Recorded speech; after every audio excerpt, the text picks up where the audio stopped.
ವಿದ್ಯಾರ್ಥಿಗಳೇ, ನಾವು ಇಂದಿನ ಆನ್ಲೈನ್ ತರಗತಿಯಲ್ಲಿ 10ನೇ ತರಗತಿಯ ಅಧ್ಯಾಯ 8 ವಾಸ್ತವ ಸಂಖ್ಯೆಗಳು ಈ ಪಾಠದಲ್ಲಿ ಈ ಅಭಾಗಲಬ್ಧ ಸಂಖ್ಯೆಗಳನ್ನು ಸಾಧನೆ ಮಾಡುವುದಂದ್ರೆ ಅಭಾಗಲಬ್ಧ ಸಂಖ್ಯೆಗಳ ಪುನರಾವಲೋಕನ ಬಗ್ಗೆ ನಾವು ಇಂದಿನ ತರಗತಿಯಲ್ಲಿ ಅಭ್ಯಾಸವನ್ನ ಮಾಡೋಣ. ಅದಕ್ಕಿಂತ ಮುಂಚೆ ನಾವು ಹಿಂದಿನ ತರಗತಿಯಲ್ಲಿ ಏನು ಅಭ್ಯಾಸ ಮಾಡಿದ್ವಪ್ಪ ಅಂದ್ರೆ ಈ ಪಾಠದಲ್ಲಿ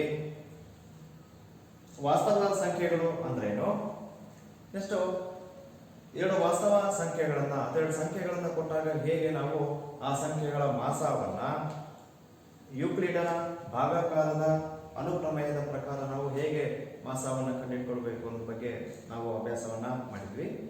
ನಂತರ ಎರಡು ಅಥವಾ ಎರಡಕ್ಕಿಂತ ಹೆಚ್ಚು ಸಂಖ್ಯೆಗಳನ್ನು ಕೊಟ್ಟಾಗ ಹೇಗೆ ನಾವು ಅಪವರ್ತನಗಳನ್ನ ಕಂಡುಹಿಡ್ಕೊಳ್ಳೋದ್ರ ಮೂಲಕ ಅವಿಭಾಜ್ಯ ಅಪವರ್ತನಗಳ ಮೂಲಕ ನಾವು ಹೇಗೆ ಆ ಕೊಟ್ಟಿರುವ ಸಂಖ್ಯೆಗಳ ಮಾಸ ಮತ್ತೆ ಲಾಸವನ್ನ ಕಂಡುಹಿಡ್ಕೊಳ್ಬಹುದು ಅನ್ನುವ ಬಗ್ಗೆ ನಾವು ಹಿಂದಿನ ತರಗತಿಯಲ್ಲಿ ಅಭ್ಯಾಸವನ್ನ ಮಾಡಿದ್ವಿ.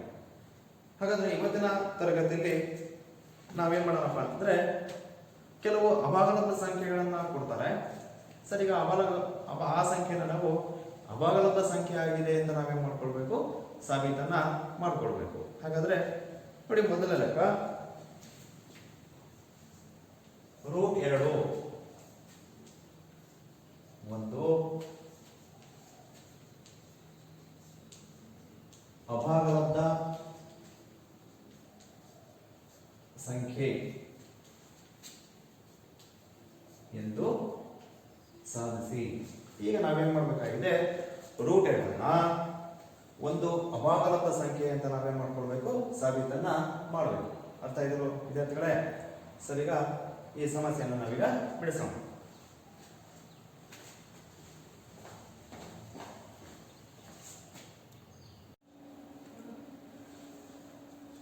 ವಿದ್ಯಾರ್ಥಿಗಳೇ, ನಾವೀಗ √2 ಒಂದು ಅಭಾಗಲಬ್ಧ ಸಂಖ್ಯೆಯಾಗಿದೆ ಅಂತ ನಾವೇ ಮಾಡ್ಕೊಳ್ಬೇಕು, ಸಾಬೀತನ್ನ ಮಾಡಬೇಕು. ಸರಿ, ಮೊದಲನೇದಾಗಿ ನಾವೇ ಮಾಡ್ಕೊಳ್ಬೇಕು, √2 ಒಂದು ಭಾಗಲಬ್ಧ ಸಂಖ್ಯೆ ಅಂತ ಅಸ್ಯೂಮ್ ಮಾಡ್ಕೋಬೇಕು. ಏನು ಮಾಡ್ಕೊಳ್ಬೇಕು, ಒಂದು ಭಾಗಲಬ್ಧ ಸಂಖ್ಯೆ ಅಂತ ಏನು ಮಾಡ್ಕೊಳ್ಬೇಕು, ಅಸ್ಯೂಮ್ ಮಾಡ್ಕೊಳ್ಬೇಕು. ಸರಿ, ಅಸ್ಯೂಮ್ ಮಾಡ್ಕೊಂಡ್ಮೇಲೆ this √2 is equal to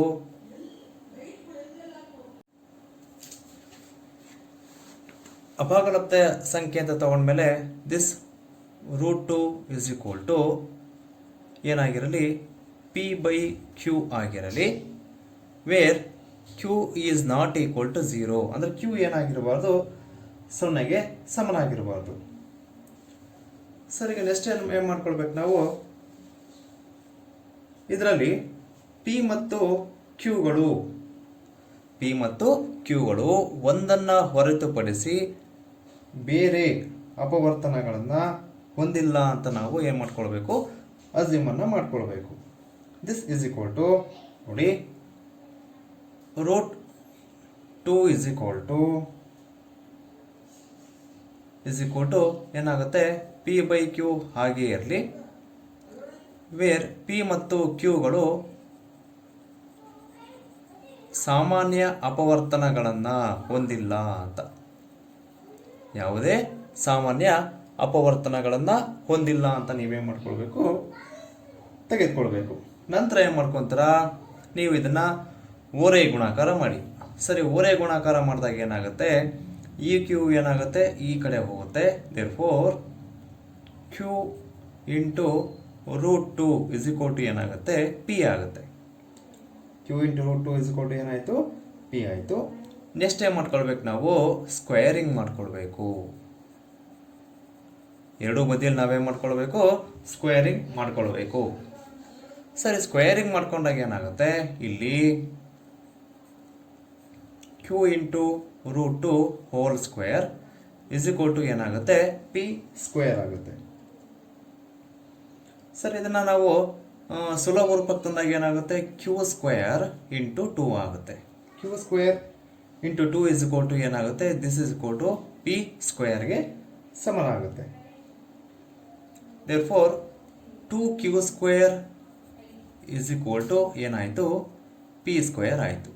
2q square is equal to ಏನಾಗುತ್ತೆ, ಪಿ ಸ್ಕ್ವೇರ್ ಅಂತ ಆಗುತ್ತೆ. ದೇರ್ಫೋರ್ ಹಾಗಾದರೆ ಈ ಎರಡು ಏನು ಮಾಡುತ್ತೆ, ಪಿ ಸ್ಕ್ವೇರನ್ನು ಭಾಗಿಸುತ್ತೆ. ಹಾಗಾಗಿ ಎರಡು ಪಿ ಸ್ಕ್ವೇರನ್ನು ಭಾಗಿಸಿದಾಗ ಎರಡು ಏನಾಗುತ್ತೆ, ಪಿಯನ್ನು ಭಾಗಾಕಾರ ಮಾಡುತ್ತೆ ಅಂತ ನಮಗೆ ಗೊತ್ತಾಗುತ್ತೆ. ಹಾಗಾಗಿ ಇದನ್ನು ನಾವೇನಂತ ಹೇಳ್ಕೋಬೋದು, ಎರಡು ಪಿ ಇಂದ ಎರಡೇನಾಗುತ್ತೆ, ಸೊ ಎರಡೇನು ಮಾಡುತ್ತೆ, ಪಿ ಅನ್ನ ಭಾಗಿಸುತ್ತದೆ ಅಂತ ಗೊತ್ತಾಯಿತು. ಎರಡೇನು ಮಾಡುತ್ತೆ, ಪಿ ಅನ್ನ ಭಾಗಾಕಾರ ಮಾಡುತ್ತೆ ಅಂತ ನಮಗೆ ಗೊತ್ತಾಯಿತು. ಹಾಗಾಗಿ ದೇರ್ ಫೋರ್ ನಾವೀಗೇನಂತ ತಗೋಣ, P is equal to 2m ಅಂತ ತಗೋಣ. ಪಿ ಇಸ್ ಇಕ್ವಲ್ ಟು ಏನಂತ ತಗೋಣ, 2m ಅಂತ ತಗೋಣ. Therefore p is equal to ಏನಾಗಿದೆ, ಪಿ ನ ಜಾಗದಲ್ಲಿ ಕ್ಯೂ ಸ್ಕ್ವೇರ್ 2 ಕ್ಯೂ ಸ್ಕ್ವೇರ್ 2 ಅಥವಾ 2q square is equal to ಏನಾಗುತ್ತೆ, 2m ಆಗುತ್ತೆ. ದೆನ್ 2m ಸ್ಕ್ವೇರ್ಗೆ ಸಮನಾಗುತ್ತೆ ನೋಡಿ. ಹಾಗಾಗಿ ಎರಡು q square is equal to ಏನಾಗುತ್ತೆ, 2m ಸ್ಕ್ವೇರ್ ಆಗುತ್ತೆ. ದೇರ್ಫೋರ್ ಇಸ್ ಇಕ್ವಲ್ ಟು ಏನಾಗುತ್ತೆ, ಇಲ್ಲಿ ಭಾಗಿಸಿದಾಗ ಏನಾಗುತ್ತೆ, 2 2 ಆಗುತ್ತಲ್ವಾ. This is equal to q square is equal to 2m square ಆಗುತ್ತೆ. ಹಾಗಾಗಿ ಇಲ್ಲಿ 2 ಏನು ಮಾಡುತ್ತೆ, ಕ್ಯೂ ಸ್ಕ್ವೇರನ್ನು ಭಾಗಾಕಾರ ಮಾಡುತ್ತೆ ಅಂತ ನಮಗೆ ಗೊತ್ತಾಯಿತು ಅಲ್ವಾ. ಹಾಗಾಗಿ 2 ಕ್ಯೂವನ್ನು ಭಾಗಿಸುತ್ತದೆ ಅಂತ ಗೊತ್ತಾಯಿತು. ಸರ್, ಈಗ ನಾವೇನು ಅಸ್ಯೂಮ್ ಮಾಡ್ಕೊಂಡಿದ್ವಿ ಈ ಲೆಕ್ಕದಲ್ಲಿ ಅಂತಂದರೆ, ಈ ಪಿ ಮತ್ತು ಕ್ಯೂಗಳು ಸಾಮಾನ್ಯ ಅಪವರ್ತನ ಹೊಂದಿಲ್ಲ ಅಂತ ನಾವೇನು ಮಾಡ್ಕೊಂಡ್ವಿ, ಅಸ್ಯೂಮ್ ಮಾಡ್ಕೊಂಡ್ವಿ. ಸರ್, ಈಗ ನಮಗೇನು ಬಂದಿದೆಯಪ್ಪ ಅಂತಂದರೆ, 2 ಪಿಯನ್ನು ಭಾಗಾಕಾರ ಮಾಡುತ್ತೆ ಅಂತ ಗೊತ್ತಾಯಿತು. ಎಷ್ಟು, 2 ಕ್ಯೂವನ್ನು ಭಾಗಾಕಾರ ಮಾಡುತ್ತೆ ಅಂತ ಗೊತ್ತಾಯ್ತಲ್ವ. ಹಾಗಾಗಿ ಪಿ ಮತ್ತು ಕ್ಯೂಗಳು ಒಂದನ್ನು ಬಿಟ್ಟು ಬೇರೆ ಸಂಖ್ಯೆಯ ಸಾಮಾನ್ಯ ಅಪವರ್ತನವನ್ನಾಗಿ ಹೊಂದಿದೆ ಅಂತ ನಮಗೆ ಬಂತಲ್ವಾ. ಹಾಗಾಗಿ ಇದು ನಮ್ಮ ಊಹೆಗೆ ಏನಾಗಿದೆ, ವಿರುದ್ಧವಾಗಿದೆ. ನಮ್ಮ ಊಹೆಗೆ ಏನಾಗಿದೆ, ಇದು ವಿರುದ್ಧವಾಗಿದೆ. ಹಾಗಾಗಿ √2 ಒಂದು ಭಾಗಲಬ್ಧ ಸಂಖ್ಯೆ ಅಲ್ಲ, √2 ಏನಾಗಿದೆ, ಒಂದು ಅಭಾಗಲಬ್ಧ ಸಂಖ್ಯೆ ಅಂತ ನಾವೇನು ಮಾಡ್ಕೊಳ್ಬೋದು, ಬರ್ಕೊಳ್ಬೋದು. ಅರ್ಥ ಇದೆಯಲ್ಲ ವಿದ್ಯಾರ್ಥಿಗಳೇ? ಸರಿ, ನಾನೀಗೇನು ಮಾಡ್ಕೊತೀನಿ, ಇದನ್ನು ಇನ್ನೊಂದ್ಸಲಿ ನಿಮಗೆ ಹೇಳ್ತೀನಿ ನೋಡಿ. ವಿದ್ಯಾರ್ಥಿಗಳೇ, ನಾವೀಗ ಲೆಕ್ಕದಲ್ಲಿ ಏನು ಸಾಬೀತು ಮಾಡಬೇಕಪ್ಪ ಅಂತಂದರೆ, √2 ಒಂದು ಅಭಾಗಲಬ್ಧ ಸಂಖ್ಯೆ ಅಂತ ಏನು ಮಾಡ್ಕೊಳ್ಬೇಕು, ಸಾಬೀತನ್ನು ಮಾಡ್ಕೊಳ್ಬೇಕು. ಸರಿ, ಲೆಕ್ಕದಲ್ಲಿ ಮೊದಲು ನಾವೇನು ಮಾಡ್ಕೊಳ್ಬೇಕು, ಈ √2 ಒಂದು ಭಾಗಲಬ್ಧ ಸಂಖ್ಯೆ ಅಂತೇಳಿ ಏನು ಮಾಡ್ಕೊಳ್ಬೇಕು, ತೆಗೆದುಕೊಳ್ಬೇಕು. ಸರ್, ಈಗ √2 ಒಂದು ಭಾಗಲಬ್ಧ ಸಂಖ್ಯೆ ಅಂತ ತಗೊಂಡ್ಮೇಲೆ ಭಾಗಲಬ್ಧ ಸಂಖ್ಯೆಗಳು ಯಾವ ರೂಪದಲ್ಲಿ ಇರುತ್ತೆ, p/q ರೂಪದಲ್ಲಿ ಇರುತ್ತೆ. ಹೌದಲ್ವಾ ವಿದ್ಯಾರ್ಥಿಗಳೇ? ಹಾಗಾಗಿ √2 ಇಸ್ ಇಕ್ವಲ್ ಟು ಏನಂತ ನಾವು ತಗೊಳ್ತೀವಿ, p/q ಅಂತ ತಗೊಳ್ತೀವಿ. ಸರಿ, ಇದರಲ್ಲಿ q is not equal to 0 ಅಂದರೆ q ಏನಾಗಿರಬಾರ್ದು, 0ಗೆ ಸಮನಾಗಿ ಇರಬಾರ್ದು. ಹೌದಲ್ವಾ? ಹಾಗಾಗಿ ನೋಡಿ ಅಂತ ತಗೊಂಡ್ಮೇಲೆ √2 ಇಸ್ ಇಕ್ವಲ್ ಟು ಏನಾಗಿದೆ, p/qಗೆ ಸಮನಾಗಿದೆ. ನೋಡಿ, ಇದರಲ್ಲಿ p ಮತ್ತು qಗಳು ಸಾಮಾನ್ಯ ಅಪವರ್ತನವನ್ನು ಹೊಂದಿಲ್ಲ ಅಂತ ನಾವು ತಗೋಬೇಕಾಗತ್ತೆ. p/qಗಳು ಏನಾಗಿಲ್ಲ, ಒಂದನ್ನು ಬಿಟ್ಬಿಟ್ಟು ಬೇರೆ ಸಂಖ್ಯೆಯನ್ನು ಸಾಮಾನ್ಯ ಅಪವರ್ತನವನ್ನಾಗಿ ಹೊಂದಿಲ್ಲ ಅಂತ ನಾವೇನು ಮಾಡಬೇಕಾಗತ್ತೆ, ಅಸ್ಯೂಮ್ ಮಾಡ್ಕೊಳ್ಬೇಕಾಗತ್ತೆ.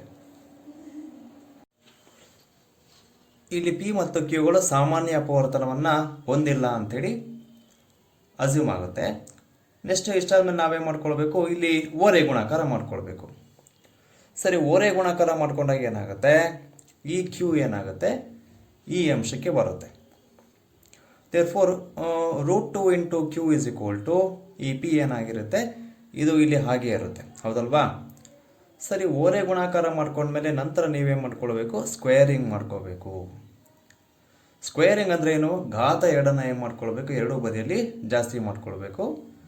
ಸರಿ, ಜಾಸ್ತಿ ಮಾಡ್ಕೊಂಡಾಗ ಏನಾಗುತ್ತೆ ನೋಡಿ, q into root whole square ಆಯಿತು. ಇದು ಹೋಲ್ ಸ್ಕ್ವೇರ್ ಆಗುತ್ತೆ. ದಿಸ್ ಇಸ್ ಕೋಟು ಇಲ್ಲಿ ಪಿ ಇರೋದು ಏನಾಗುತ್ತೆ? ಪಿ ಸ್ಕ್ವೇರ್ ಆಯಿತು. ಸರಿ, ಇದನ್ನು ಸುಲಭ ರೂಪಕ್ಕೆ ತಂದಾಗ ಏನಾಗುತ್ತೆ? ಈ ಸ್ಕ್ವೇರ್ ಇದಕ್ಕೆ ಅಪ್ಲೈ ಮಾಡಿದಾಗ ಕ್ಯೂ ಸ್ಕ್ವೇರ್ ಆಯಿತು. ಇಲ್ಲಿ ರೂಟು ಹೋಲ್ ಸ್ಕ್ವೇರ್ ಇಸ್ ಕೋಟು ಅಪ್ಲೈ ಮಾಡ್ಕೊಂಡಾಗ ಏನಾಗುತ್ತೆ? ಈ ಸ್ಕ್ವೇರ್ ಮತ್ತು ರೂಟ್ ಏನಾಗುತ್ತೆ? ಕ್ಯಾನ್ಸಲ್ ಆಗುತ್ತೆ. ಹಾಗಾದರೆ ಉಳ್ಕೊಂಡಿರೋದು ನಿಮ್ಮ ಹತ್ರ ಎರಡು ಮಾತ್ರ ಉಳ್ಕೊಂಡಿದೆ. ದಿಸ್ ಇಸ್ ಕೋಟು ಏನು, ಈ ಕಡೆ ಎಷ್ಟು ಉಳ್ಕೊಂಡಿದೆ? ಪಿ ಸ್ಕ್ವೇರ್ ಉಳ್ಕೊಂಡಿದೆ ಅಲ್ವಾ ವಿದ್ಯಾರ್ಥಿಗಳೇ?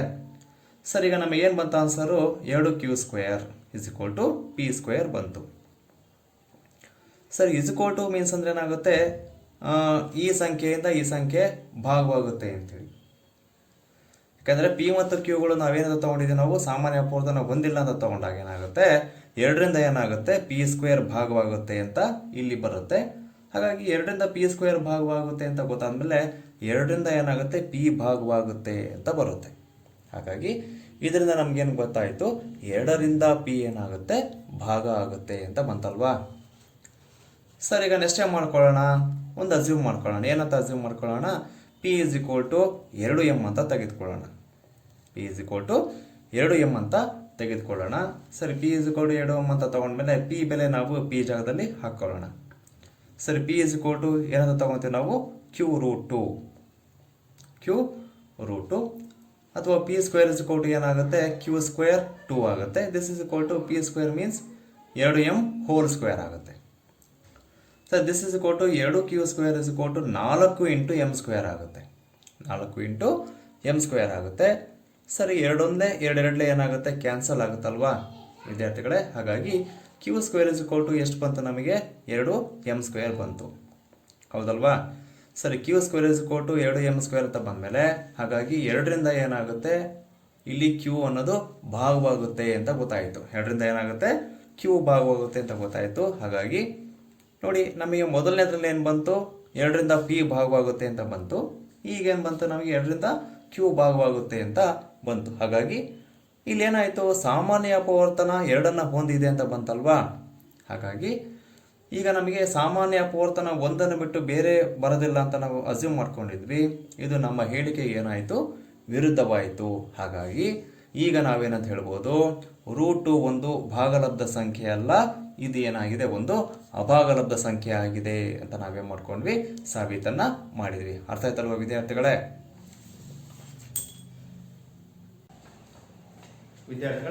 ನಾವು ಇಲ್ಲಿವರೆಗೂ ರೂಟ್ 2ನ್ನ ಅಭಾಗಲಬ್ಧ ಸಂಖ್ಯೆ ಅಂತ ನಾವೇನು ಮಾಡ್ಕೊಂಡ್ವಿ? ಸಾಬೀತನ್ನ ಮಾಡಿದ್ವಿ. ಈಗ ನಾವು ಮುಂದಿನ ಲೆಕ್ಕವನ್ನು ಮಾಡೋಣ.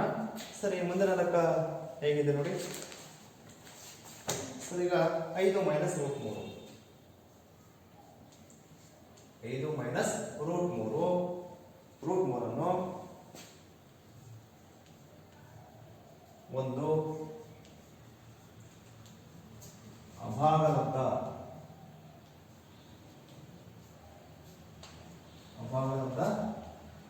ಸಂಖ್ಯೆ ಎಂದು ಸಾಧಿಸಿ ಅಲ್ವಾ ವಿದ್ಯಾರ್ಥಿಗಳೇ? ಈಗ ನಾವೇನ್ ಮಾಡ್ಕೊಳ್ಬೇಕು? 5 ಮೈನಸ್ ರೂಟ್ 3ನ್ನ ಒಂದು ಅಭಾಗಲಬ್ಧ ಸಂಖ್ಯೆ ಅಂತ ನಾವೇನ್ ಮಾಡ್ಕೊಳ್ಬೇಕಾಗುತ್ತೆ? ಸಾಬೀತನ್ನ ಮಾಡಬೇಕಾಗುತ್ತೆ. ಸರಿ, ಲೆಕ್ಕವನ್ನು ಹೇಗೆ ಮಾಡೋದು? ಈಗ ಮೊದಲು ನಾವೇನ್ ಮಾಡ್ಕೊಳ್ಬೇಕು? ಈ ಕೊಟ್ಟಿರುವ ಸಂಖ್ಯೆಯನ್ನ ನಾವು ಒಂದು ಭಾಗಲಬ್ಧ ಸಂಖ್ಯೆ ಅಂತ ತಗೋಬೇಕಾಗುತ್ತೆ. 5 ಮೈನಸ್ ರೂಟ್ 3 ಒಂದು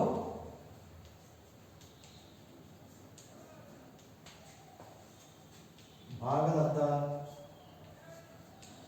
ಸಂಖ್ಯೆ ಆಗಿರಲಿ. ಮೊದಲು ನಾವೇ ಮಾಡ್ಕೊಳ್ಬೇಕು? ಕೊಟ್ಟಿರುವ ಸಂಖ್ಯೆನ ಭಾಗಲಬ್ಧ ಸಂಖ್ಯೆ ಅಂತೇಳಿ ತಗೋಬೇಕಾಗುತ್ತೆ. ತಗೊಂಡು ಭಾಗಲಬ್ಧ ಸಂಖ್ಯೆ ಆಯಿತು ಅಂತಂದ್ರೆ ಅದು ಸಾಮಾನ್ಯವಾಗಿ ಯಾವ ರೂಪದಲ್ಲಿ ಇರುತ್ತೆ? Is equal to p by q. ಒಂದು ಭಾಗಲಬ್ಧ ಸಂಖ್ಯೆ ಯಾವ ರೂಪದಲ್ಲಿ ಇರುತ್ತದೋ ಪಿ ಬೈ ಕ್ಯೂ ರೂಪದಲ್ಲಿ ಇರುತ್ತೆ. Where q is not equal to 0. ಶೇಷವು ಏನಾಗಿರಬಾರ್ದು? 0ಗೆ ಸಮನಾಗಿರಬಾರ್ದು. ಸರ್, ಈಗ ನಾವೇನ್ ಮಾಡ್ಕೊಳ್ಬೇಕು? ರೂಟ್ ಅನ್ನು ಒಂದ್ ಕಡೆ ತಗೊಂಬನ್ನಿ, ಬೇರೆ ಅಂಶಗಳನ್ನೇ ಒಂದ್ ಕಡೆ ತಗೊಂಬನ್ನಿ. ಅವಾಗ ಏನಾಗುತ್ತೆ ನೋಡಿ? 5 minus p/q is equal to root 3. 5 minus p/q is equal to ಏನಾಗುತ್ತದು ರೂಟ್ 3 ಆಗುತ್ತೆ. ಸರಿ, ಈಗ ನೋಡಿ ನಮಗೆ ಬಂದಿರೋ ಅಂಶದ ಪ್ರಕಾರ ರೂಟ್ 3 ಒಂದು ಅಭಾಗಲಬ್ಧ ಸಂಖ್ಯೆ, ಮತ್ತೆ ಇದು 5 ಮೈನಸ್ p/q ಏನಾಗುತ್ತೆ ಒಂದು ಭಾಗಲಬ್ಧ ಸಂಖ್ಯೆ ಆಗಿದೆ. ಹಾಗಾಗಿ ಸರಿ, ಇದೇನಾಗಿದೆ ನಮ್ಮ ಹೇಳಿಕೆಗೆ ಏನಾಗಿದ್ದು ವಿರುದ್ಧವಾಗಿದೆ. ನಮ್ಮ ಹೇಳಿಕೆಗೆ ಏನಾಗಿದ್ದು ವಿರುದ್ಧವಾಗಿರೋದ್ರಿಂದ ನಾವು ಈಗ ಏನಂತ ಹೇಳ್ಬೋದು, ಬರ್ಕೊಂಬೋಣ ಫಸ್ಟ್. 5 ಮೈನಸ್ p/q ಒಂದು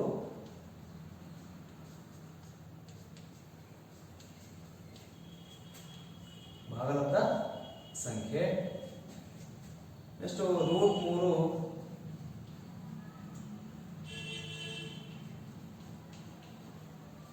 ಅಭಾಗಲಬ್ಧ ಸಂಖ್ಯೆ ಆಗಿದೆ. ಹಾಗಾಗಿ ಇದು ನಮ್ಮ ಹೇಳಿಕೆ ಏನಾಗಿದೆ ಅದು ವಿರುದ್ಧವಾಗಿದೆ. ಹಾಗಾಗಿ ನಾವು ಈಗ ಏನಂತ ಹೇಳ್ಬೋದು, 5 ಮೈನಸ್ ರೂಟ್ 3 ಒಂದು ಅಭಾಗಲಬ್ಧ ಸಂಖ್ಯೆಯಾಗಿದೆ ಅಂತ ನಾವು ಹೇಳ್ಬೋದು. ಈಗ ನಾವೇನ್ ಸಾಬೀತು ಮಾಡಿದ್ವಿ, ರೂಟ್ 5 ಮೈನಸ್ ರೂಟ್ 3 ಏನಾಗಿದೆ ಒಂದು ಅಭಾಗಲಬ್ಧ ಸಂಖ್ಯೆ ಅಂತ ನಾವೇನ್ ಮಾಡ್ಕೊಂಡ್ವಿ, ಸಾಬೀತನ್ನ ಮಾಡಿದ್ವಿ. ಅರ್ಥ ಇದೆ ವಿದ್ಯಾರ್ಥಿಗಳೇ?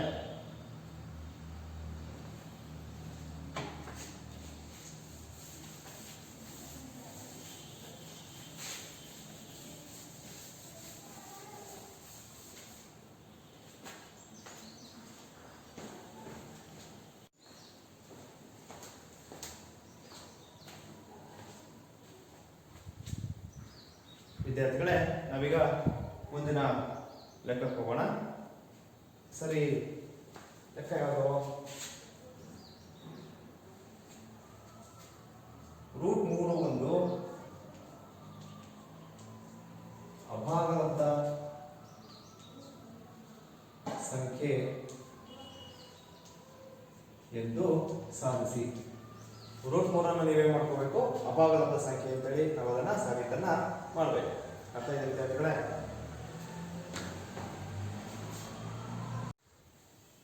ವಿದ್ಯಾರ್ಥಿಗಳೇ, ನಾವೀಗ ಮುಂದಿನ ಲೆಕ್ಕಕ್ಕೆ ಹೋಗೋಣ. ನೋಡಿ ಸರಿ, ಇದರಲ್ಲಿ ಅವಾಗ ನಾನೇನು ಮಾಡಿದೆ, ರೂಟ್ 2 ಇಸ್ ಈಕ್ವಲ್ ಟು ಒಂದು ಅಭಾಗಲಬ್ಧ ಸಂಖ್ಯೆ ಅಂತ ಏನು ಮಾಡಿಕೊಂಡೆ, ಸಾಬೀತನ್ನ ಮಾಡಿಕೊಂಡೆ. ಸರಿ, ಈಗೇನಪ್ಪ ಅಂತಂದರೆ ರೂಟ್ 3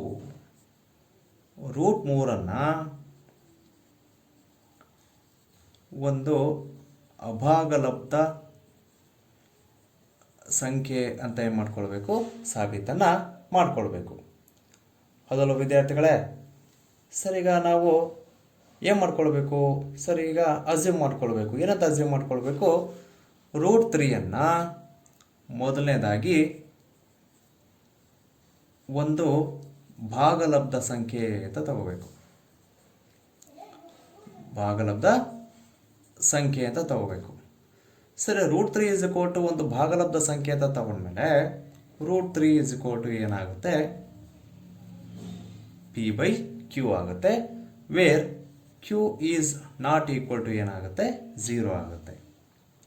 ಸರಿ, ಇದರ ಅರ್ಥ ಏನಪ್ಪ ಅಂತಂದರೆ p ಮತ್ತು qಗಳು ಒಂದನ್ನು ಹೊರತುಪಡಿಸಿ ಬೇರೆ ಸಂಖ್ಯೆಯನ್ನು ಸಹಗುಣಕವನ್ನು ಅಪವರ್ತನವನ್ನಾಗಿ ಹೊಂದಿಲ್ಲ ಅಂತ ಅಸ್ಯೂಮ್ ಮಾಡ್ಕೊಳ್ಬೇಕು ನಾವು. p ಮತ್ತು qಗಳು ಒಂದನ್ನು ಬಿಟ್ಬಿಟ್ಟು ಬೇರೆ ಸಂಖ್ಯೆಯನ್ನು ಸಾಮಾನ್ಯ ಅಪವರ್ತನವನ್ನು ಹೊಂದಿಲ್ಲ ಅಂತ ನಾವೇನು ಮಾಡ್ಕೊಂಡಿದ್ದೀವಿ, ಈಗ ತೆಗೆದುಕೊಂಡಿದ್ದೀವಿ. ನೆಕ್ಸ್ಟ್ ಏನು ಮಾಡ್ಕೊತಾರ, ಓರೆ ಗುಣಾಕಾರ ಮಾಡಿ. ಓರೆ ಗುಣಾಕಾರ ಮಾಡಿದಾಗ ಏನಾಗುತ್ತೆ, q ಈ ಕಡೆ ಬರುತ್ತೆ. Therefore q into root 3 is equal to ಏನಾಗುತ್ತೆ, p ಆಗುತ್ತೆ. ಸರಿ, ಈ ಥರ ಓರೆ ಗುಣಾಕಾರ ಮಾಡ್ಕೊಂಡ್ಮೇಲೆ ನಂತರ ನೀವೇನು ಮಾಡ್ಕೊಳ್ಬೇಕು, ಸ್ಕ್ವೇರಿಂಗ್ ಮಾಡ್ಕೊಳ್ಬೇಕು. ಸ್ಕ್ವೇರಿಂಗ್ ಮೀನ್ಸ್ ಘಾತ 2 ಏನು ಮಾಡ್ಕೊಳ್ಬೇಕು, ನೀವು ಜಾಸ್ತಿ ಮಾಡ್ಕೊಳ್ಬೇಕು. ಸರಿ, ಘಾತ 2 ಜಾಸ್ತಿ ಮಾಡ್ಕೊಂಡಾಗ ಏನಾಗುತ್ತೆ, ಇಲ್ಲಿ q ಇಂಟು ರೂಟ್ 3 ಏನಾಗುತ್ತೆ, whole square is equal to ಏನಾಯಿತು, p ಸ್ಕ್ವೇರ್ ಆಯಿತು. ಸ್ಕ್ವೇರಿಂಗ್ ಮಾಡ್ಕೊಂಡಾಗ ನಂತರ ಏನು ಮಾಡ್ಕೊಳ್ಬೇಕು, ನೀವು ಇದನ್ನು ಸುಲಭ ರೂಪಕ್ಕೆ ತಂದಾಗ q square 3 is equal to ಏನಾಯಿತು, p ಸ್ಕ್ವೇರ್ ಆಯಿತು. ನೋಡಿ, ಇಲ್ಲಿ p ಮತ್ತು qಗಳು ಒಂದನ್ನು ಬಿಟ್ಬಿಟ್ಟು ಬೇರೆ ಸಹಗುಣಕವನ್ನು ಹೊಂದಿಲ್ಲ ಅಂತ ನಾವು ಅಸ್ಯೂಮ್ ಮಾಡ್ಕೊಂಡಿರೋದ್ರಿಂದ ಏನಾಗುತ್ತೆ, 3 ಏನು ಮಾಡುತ್ತೆ, ಪಿಯನ್ನು ಭಾಗಿಸುತ್ತೆ. 3 ಏನು ಮಾಡುತ್ತೆ, ಪಿಯನ್ನು ಭಾಗಾಕಾರ ಮಾಡುತ್ತೆ ಅಂತ ಗೊತ್ತಾಯಿತು. 3 ಏನು ಮಾಡುತ್ತೆ, ಪಿಯನ್ನು ಭಾಗಿಸುತ್ತದೆ ಅಂತ ನಮಗೆ ಬಂದಿದೆ ಅಲ್ವಾ ವಿದ್ಯಾರ್ಥಿಗಳೇ. ಸರಿಗ 3 ಪಿಯನ್ನು ಭಾಗಿಸುತ್ತೆ ಅಂತ ಗೊತ್ತಾದ್ಮೇಲೆ ನಾವೇನು ಮಾಡ್ಕೊಳ್ಳೋಣ, P is equal to 3m ಅಂತ ತೆಗೆದುಕೊಳ್ಳೋಣ. ಪಿ ಇಸ್ ಈಕ್ವಲ್ ಟು ಅಂತ ತಗೊಳ್ಳೋಣ, ನಾವು 3m ಅಂತೇಳಿ ತೆಗೆದುಕೊಳ್ಳೋಣ. ಸರಿ, ಪಿ ಜಾಗದಲ್ಲಿ ಪಿ ಬೆಲೆ ಹಾಕೋಣ. ಪಿ ಬೆಲೆ ಎಷ್ಟಿದೆ ನೋಡಿ ವಿದ್ಯಾರ್ಥಿಗಳೇ, ಇಲ್ಲಿ q into √3 is equal to 3m ಬಂತು. ಸರಿ, ಎಗೈನ್ ನಾವಿಲ್ಲಿ ಏನು ಮಾಡೋಣ, ಸ್ಕ್ವೇರಿಂಗ್ ಮಾಡ್ಕೊಳ್ಳೋಣ. ಸ್ಕ್ವೇರಿಂಗ್ ಮಾಡ್ಕೊಂಡಾಗ ಏನಾಗುತ್ತೆ, this is equal to q square 3 9m square ಬಂತು, ಅದಲ್ವಾ. ಸರಿ, ಈಗೇನಾಗುತ್ತೆ, 3 9 ಹೋಯ್ತಲ್ವಾ. ಹಾಗಾಗಿ ಉಳ್ಕೊಂಡಿರೋದು ನಮ್ಮ ಹತ್ರ ಏನು, q square is equal to 3m square ಅಲ್ವಾ ವಿದ್ಯಾರ್ಥಿಗಳೇ. ಸರಿ, ಈಗ ನಮಗೇನು ಗೊತ್ತಾಗ್ತಿದೆ ನೋಡಿ, q square is equal to 3m square ಆದರೆ ಈ 3ರಿಂದ ಏನಾಗುತ್ತೆ, q ಭಾಗವಾಗುತ್ತೆ ಅಂತ ಬರುತ್ತೆ. 3 q-ವನ್ನು ಭಾಗಿಸುತ್ತದೆ ಅಂತ ನಮಗೆ ಬಂತಲ್ವ ವಿದ್ಯಾರ್ಥಿಗಳೇ. ಸರಿ, ಈಗ ನೋಡಿ 3ರಿಂದ ಪಿ ಭಾಗವಾಗುತ್ತೆ ಅಂತ ಬಂತು ಮೊದಲನೇದಾಗಿ. ನಂತರ ಏನು ಬಂತು, ನಮಗೆ 3ರಿಂದ ಕ್ಯೂನು ಕೂಡ ಏನಾಗುತ್ತೆ, ಭಾಗವಾಗುತ್ತೆ ಅಂತ ನಮಗೆ ಬಂದಿದೆ ಅಲ್ವಾ ವಿದ್ಯಾರ್ಥಿಗಳೇ. ಹಾಗಾಗಿ ಇದರಿಂದ ಏನಾಗಿದೆ, ನಮ್ಮ ಹೇಳಿಕೆ ಏನಾಯಿತು, ನಮ್ಮ ಹೇಳಿಕೆಗೆ ಏನಾಯ್ತು, ಇದು ವಿರುದ್ಧವಾಗಿ ಬಂದಿದೆ. ಅಂದರೆ ಪಿ ಮತ್ತು ಕ್ಯೂಗಳು ಸಾಮಾನ್ಯ ಅಪವರ್ತನವನ್ನು ಹೊಂದಿಲ್ಲ, ಒಂದನ್ನು ಬಿಟ್ಬಿಟ್ಟು ನಾವು ಇದು ಬೇರೆ ಸಾಮಾನ್ಯ ಅಪವರ್ತನಗಳನ್ನು ಹೊಂದಿಲ್ಲ ಅಂತ ನಾವು ಅಸ್ಯೂಮ್ ಮಾಡ್ಕೊಂಡ್ವಿ. ಈಗ ನಮಗೇನು ಬಂದಿದೆಯಪ್ಪ ಅಂತಂದರೆ, ಒಂದನ್ನು ಬಿಟ್ಬಿಟ್ಟು 3 ಸಂಖ್ಯೆ ಸಾಮಾನ್ಯ ಅಪವರ್ತನವನ್ನು ಹೊಂದಿದೆ ಅಂತ ನಮಗೆ ಬಂದಿದೆ. ಹಾಗಾಗಿ ಇದು ನಮ್ಮ ಹೇಳಿಕೆಗೆ ಏನಾಯಿತು, ವಿರುದ್ಧವಾಗಿ ಬಂದಿದೆ ಅಲ್ವಾ ವಿದ್ಯಾರ್ಥಿಗಳೇ. ಹಾಗಾಗಿ √2 ಒಂದು ಭಾಗಲಬ್ಧ ಸಂಖ್ಯೆ ಅಲ್ಲ, ಏನಾಗಿದೆ, ಅದು ಒಂದು ಅಭಾಗಲಬ್ಧ ಸಂಖ್ಯೆ ಅಂತ ನಾವು ಬರ್ಕೊಳ್ಬೋದು. ಅಭಾಗಲಬ್ಧ ಸಂಖ್ಯೆಯಾಗಿದೆ ಅಂತ ನಮಗೆ ಒಂದು ಅರ್ಥ ಇದೆಯಲ್ಲ ವಿದ್ಯಾರ್ಥಿಗಳೇ. ನಾನೀಗ ಇದನ್ನು ಮತ್ತೊಂದ್ಸಲಿ ಹೇಳ್ತೇನೆ ನೋಡಿ. ಇದು ಎಕ್ಸಾಮಿಗೆ ನಮಗೆ ಬಹಳ ಮುಖ್ಯವಾಗಿ ಕೇಳ್ತಾ ಇರ್ತಾರೆ.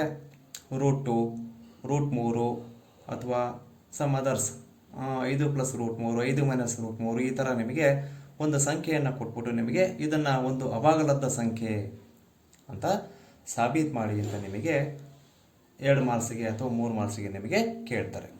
ಸರಿ, ಈ ಥರ ಕೊಟ್ಟಾಗ ನಾವೇನು ಮಾಡ್ಕೊಳ್ಬೇಕು, ಮೊದಲನೇದಾಗಿ ಆ ಸಂಖ್ಯೆಯನ್ನು ಅಭಾಗಲಬ್ಧ ಸಂಖ್ಯೆ ಕೊಟ್ಟಿರೋದನ್ನು ನಾವೇನು ಮಾಡ್ಕೊಳ್ಬೇಕು, ಭಾಗಲಬ್ಧ ಸಂಖ್ಯೆ ಅಂತ ತೆಗೆದುಕೊಳ್ಬೇಕು. ಕೊಟ್ಟಿರೋ ಸಂಖ್ಯೆ ಯಾವುದು, √3 ಅಲ್ವಾ. ಸರಿ, ಇದನ್ನೇ ಮಾಡ್ಕೊಳ್ಬೇಕು ನಾವೀಗ ಒಂದು ಭಾಗಲಬ್ಧ ಸಂಖ್ಯೆ ಅಂತೇಳಿ ತೆಗೆದುಕೊಳ್ಬೇಕು. ಸರಿ, ಭಾಗಲಬ್ಧ ಸಂಖ್ಯೆ ಅಂತ ತೆಗೆದುಕೊಂಡ್ಮೇಲೆ ಆ ಭಾಗಲಬ್ಧ ಸಂಖ್ಯೆಗಳು ಯಾವ ರೂಪದಲ್ಲಿರ್ತವೆ, p/q ರೂಪದಲ್ಲಿ ಇರುತ್ತೆ. ಹಾಗಾಗಿ this is equal to √3 is equal to p/q ಅಂತೇಳಿ ಬರ್ಕೊಳ್ಬೇಕಾಗುತ್ತೆ. Where q is not equal to 0 ಅಂದರೆ ಛೇದ ಏನಾಗಿರಬಾರ್ದು, 0ಗೆ ಸಮನಾಗಿರಬಾರ್ದು, ಹೌದಲ್ವಾ. ಸರಿ, ಇಷ್ಟು ತಗೊಂಡ್ಮೇಲೆ ನಾವೇನು ಮಾಡ್ಕೊಳ್ಳೋಣ, ಓರೆ ಗುಣಾಕಾರ ಮಾಡ್ಕೊಳ್ಳೋಣ. ಸರಿ, ಓರೆ ಗುಣಾಕಾರ ಮಾಡ್ಕೊಂಡಾಗ ಏನಾಗುತ್ತೆ, ಈ q ಏನಾಗುತ್ತೆ, ಈ ಬದಿಗೆ ಬಂದ್ಬಿಡುತ್ತೆ. ಸರಿ, this is equal to q into √3 is equal to ಏನಾಯಿತು, p ಆಯಿತು. ಸರಿ, ಇಷ್ಟಾದ್ಮೇಲೆ ನೆಕ್ಸ್ಟ್ ನೀವೇನು ಮಾಡ್ಕೊಳ್ಬೇಕು, ಸ್ಕ್ವೇರಿಂಗ್ ಮಾಡ್ಕೊಳ್ಬೇಕು. ಸ್ಕ್ವೇರಿಂಗ್ ಮಾಡ್ಕೊಂಡಾಗ ಏನಾಗುತ್ತೆ, ಎರಡೂ ಕಡೆಗೆ ಸ್ಕ್ವೇರ್ ಬಂದ್ಬಿಡುತ್ತೆ. ಸ್ಕ್ವೇರ್ ಬಂದಾಗ ಏನಾಯಿತು, q into √3 whole square is equal to p square ಆಯಿತು. ಈ ಸ್ಕ್ವೇರನ್ನು ಎರಡಕ್ಕೂ ಅಪ್ಲೈ ಮಾಡ್ಕೊಂಡಾಗ ಏನಾಗುತ್ತೆ ವಿದ್ಯಾರ್ಥಿಗಳೇ, q ಸ್ಕ್ವೇರ್, ಇದು ಸ್ಕ್ವೇರ್ ಮತ್ತು ರೂಟ್ ಏನಾಗುತ್ತೆ, ಕ್ಯಾನ್ಸಲ್ ಆಗುತ್ತೆ. ಉಳ್ಕೊಳೋದು ಎಷ್ಟು ಅಂದರೆ ಬರೀ 3 ಮಾತ್ರ ಉಳ್ಕೊಳುತ್ತೆ. ದಿಸ್ ಇಸ್ ಈಕ್ವಲ್ ಟು ಈ ಕಡೆ ಏನಿದೆ, p ಸ್ಕ್ವೇರ್ ಇದೆ. ಸರಿ, ಈಗ ನೋಡಿ, p ಮತ್ತು q ಸಾಮಾನ್ಯ ಅಪವರ್ತನವನ್ನು ಒಂದನ್ನು ಬಿಟ್ಟು ಬೇರೆ ಸಂಖ್ಯೆ ಹೊಂದಿಲ್ಲ ಅಂತ ನಾವು ತಗೊಂಡಿದ್ವಿ. ಹಾಗಾಗಿ ಈ 3ರಿಂದನೇ p ಹೋಗುತ್ತೆ ಅಂತ ಬರುತ್ತೆ. ಹಾಗಾಗಿ 3 ಏನು ಮಾಡುತ್ತೆ, p-ಯನ್ನು ಭಾಗಿಸುತ್ತದೆ ಅಂತ ನಮಗೆ ಬಂತು. ಈಗ ನೆಕ್ಸ್ಟ್ ಟೈಮ್ ಅಸ್ಯೂಮ್ ಮಾಡ್ಕೊಳ್ಳೋಣ, p is equal to 3m ಅಂತ ತೆಗೆದುಕೊಳ್ಳೋಣ. p ಇಸ್ ಈಕ್ವಲ್ ಟು ಎಷ್ಟು ಅಂತ ತಗೊಳ್ಳೋಣ, 3m ಅಂತ ತಗೊಳ್ಳೋಣ. p ಬೆಲೆನ p ಜಾಗದಲ್ಲಿ ಹಾಕೊಳ್ಳೋಣ. p ಬೆಲೆ ಎಷ್ಟಿದೆ ನೋಡಿ ವಿದ್ಯಾರ್ಥಿಗಳೇ, q into √3 this is equal to 3m ಅನ್ನು ಹಾಗೆ ಇಟ್ಕೊಂಡ್ಬಿಡೋಣ. ಮತ್ತು ಅಗೇನ್ ನಾವಿಲ್ಲಿ ಏನು ಮಾಡೋಣ, ಸ್ಕ್ವೇರಿಂಗ್ ಮಾಡ್ಕೊಳ್ಳೋಣ. ಸ್ಕ್ವೇರಿಂಗ್ ಮಾಡ್ಕೊಂಡಾಗ ಏನಾಯಿತು ವಿದ್ಯಾರ್ಥಿಗಳೇ, ಕ್ಯೂ ಇರೋದು ಕ್ಯೂ ಸ್ಕ್ವೇರ್ ಆಯಿತು ಇಂಟು ಇದು ಸ್ಕ್ವೇರ್ ರೂಟ್ ಕ್ಯಾನ್ಸಲ್ ಆಗುತ್ತೆ, 3 ಬರುತ್ತೆ. ಇಲ್ಲೇನಾಯಿತು, 3 ಸ್ಕ್ವೇರ್ ಅಂದರೆ 9 ಇಂಟು m ಸ್ಕ್ವೇರ್ ಆಯಿತು. ಈಗ ಇಲ್ಲಿ 3ರಿಂದ ಹೋಗುತ್ತಲ್ವಾ, 3 3 ಮೂರಲೆ 9 ಹೋಗುತ್ತೆ. ಹಾಗಾಗಿ ಉಳ್ಕೊಂಡಿರೋದೇನು, q square is equal to 3m square. ಈಗ ಮತ್ತೆ ನಾವೇನೇನಂತ ಹೇಳ್ಬೋದು, 3ರಿಂದ ಕ್ಯೂ ಭಾಗವಾಗುತ್ತೆ ಅಂತ ಗೊತ್ತಾಯಿತು.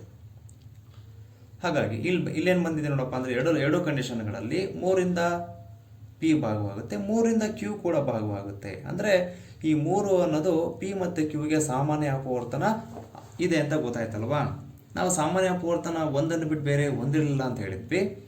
ಇದು ಸಾಮಾನ್ಯ ಅಪವರ್ತನ 3 ಕೂಡ ಹೊಂದಿದೆ ಅಂತ ಬಂತಲ್ವಾ. ಹಾಗಾಗಿ ಭಾಗಲಬ್ಧ ಸಂಖ್ಯೆ ಅಂತ ನಾವು ಅಸ್ಯೂಮ್ ಮಾಡ್ಕೊಂಡಿರೋದು ತಪ್ಪು. ಹಾಗಾಗಿ ಇದೇನಾಗಿದೆ ಹಂಗಾರೆ, ಒಂದು ಅಭಾಗಲಬ್ಧ ಸಂಖ್ಯೆ ಆಗಿದೆ ಅಂತ ನಮಗೆ ಗೊತ್ತಾಯಿತು. ಹಾಗಾಗಿ √3 ಇಸ್ ಈಕ್ವಲ್ ಟು ಏನಾಗಿದೆ, ಒಂದು ಅಭಾಗಲಬ್ಧ ಸಂಖ್ಯೆ ಅಂತ ನಾವೇನು ಮಾಡ್ಕೊಂಡ್ವಿ, ಸಾಬೀತನ್ನ ಮಾಡ್ಕೊಂಡ್ವಿ. ವಿದ್ಯಾರ್ಥಿಗಳೇ ಅರ್ಥ ಆಗಿದಲ್ವಾ.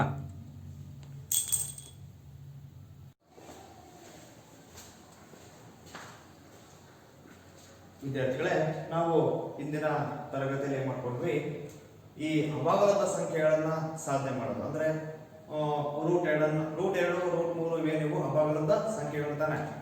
ಸರಿ, ಅಭಾಗಲಬ್ಧ ಸಂಖ್ಯೆಗಳನ್ನ ನಾವೇನ್ ಮಾಡ್ಕೊಂಡ್ವಿ, ಅದನ್ನ ಸಾಬೀತನ್ನ ಮಾಡಿದ್ವಿ. ಸರಿ, ಇಂದಿನ ತರಗತಿ ಇಲ್ಲಿಗೆ ಮುಕ್ತಾಯವಾಗುತ್ತೆ. ಧನ್ಯವಾದಗಳು.